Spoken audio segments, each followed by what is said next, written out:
தனுஷே இப்ப அப்படிதான் இருக்காரு. ஆக்சுவலா பார்த்தோம்னா, தனுஷே இப்ப குடும்பத்தலாம் விட்டுட்டு தனியா தான் இருக்காரு. தனுஷ் என்ன ஆறுதல் சொல்ல முடியும் இப்ப இவருக்கு போயிட்டு இப்போ? இல்ல ஆறுதல் சொல்லி பார்த்தாங்க, படங்கள் குடுத்து பார்த்தாங்க, எவ்வளோ விஷயங்கள் பேசப்பட்டது, சிலர் கேட்கல. இப்ப தனுஷ் என்ன நிம்மதியா நினைக்கிறீங்களா நீங்க? இவரு சொல்றாரு, அவரு சொல்லல. அவ்வளோதான் வித்தியாசம். படங்கள்ல பிஸியா இருக்கிறனால ஏன்னா இவரு பேசிக்கலா டைரக்டர் செல்வராகவன். ஆக்டிங்ல ஹீரோவ குடுப்பாங்களா யாரும்? கிடையாது. ஒரு கேரக்டர் ரோல் குடுப்பாங்க. அவ்வளோதான். ஒரு 5 நாள், 10 நாள் தான். அவ்வளோதான். அப்புறம் திரும்பி வீட்டுக்கு தான் வரணும். ஸோ படம் இவர நம்பி பண்றதுக்கு எந்த ப்ரொடியூசரும் கிடையாது. 7G ரெயின்போ காலனி பார்ட் 2 எடுக்குறாங்க. அத கூட இப்போ வந்து இன்னும் ஃபுல்லா பண்ணல. ஒரு 70-80% தான் முடிச்சிருக்காங்க. அது ரிலீஸ் சொல்லிக்கிட்டே இருக்காரு. எப்போ ரிலீஸ் ஆகும்னு தெரியல.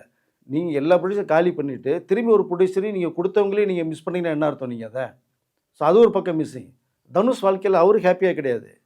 அவர் போடுற காஸ்டியூம்ஸ்ல லட்சக்கணக்கில ஒரு ஷூ 20 லட்சம், வாட்ச் 1 கோடி ரூபான்னா கூட மனுஷன் பகல் பொழுது ஓடல. ராத்திரி பொழுது எப்படி நீங்க ஓட முடியும் நீங்க? தனுஷ் எல்லாம் இருந்தும் நிம்மதி இல்லாம இருக்காரு. ஐஸ்வர்யாவ துரத்தி லவ் பண்ணவருங்க. வேணான்னு சொல்லி கூட பிடிவாதமா சொன்னாரு. சரி இந்த பெண்கள் அதான் சொன்னேன் இல்லையா? கொஞ்சம் வந்து மெல்ட் ஆயிருவாங்கன்னு சொல்லி, தனுஷும் ஃபாலோ பண்ணி கேளம்பாக்கம் வீட்டுக்கெல்லாம் போயிருவாருங்க. ஒரு பண்ணை வீட்டு ரஜினி சார் பண்ணை வீட்டுக்கு.